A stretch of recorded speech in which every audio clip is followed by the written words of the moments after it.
اسی پر مزید بات کرنے کے لیے ہمارے ساتھ موجود ہیں لیفٹیننٹ جنرل نعیم خالد لودھی صاحب. سر بہت شکریہ جنرل صاحب آپ کے قیمتی وقت کا. افغانستان کی جانب سے پاکستان کے دیگر سیکٹرز پر حملہ کیا گیا ہے جس کا پاکستان آرمی کی طرف سے بھرپور جواب دیا جا رہا ہے. سر کیا کہیں گے اس پر آپ؟ تو شروع کی اطلاعات آ رہی ہیں، ہفتے میں پتہ چلے گا چند اور گھنٹوں کے بعد کیا صورتحال کیا ہے. لیکن افغانستان کا یہ حملہ انہوں نے بہت بڑی غلطی کی ہے. انہیں اپنی اوقات میں رہنا چاہیے تھا، لیکن اب چونکہ یہ حملہ ہو ہی گیا ہے تو میرا خیال ان کو پتہ چل جائے گا کہ وہ کتنے پانی میں ہے. اس قسم کا کام رمضان کے دوران ایک مسلمان ہمسایہ ملک کے اوپر حملہ کرنا کسی بھی طریقے سے درست نہیں تھا.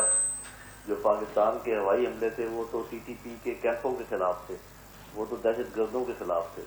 اس کا اس طریقے سے جواب دینا کسی بھی طریقے سے درست نہیں بنتا، نہ بین الاقوامی قوانین کے لحاظ سے نہ کسی اور طریقے سے.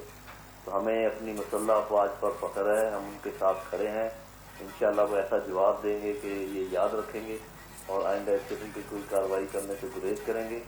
ابھی بھی وقت ہے وہ رک جائیں، اور ہو سکتا ہے کہ اگر وہ معافی مانگ لیں تو ان کا معاملہ ٹھنڈا ہو جائے. ادروائز پاکستانی فوج کے پاس اب یہ پورا حق حاصل ہے کہ وہ جوابی کارروائی میں جہاں تک چاہیں جا سکیں.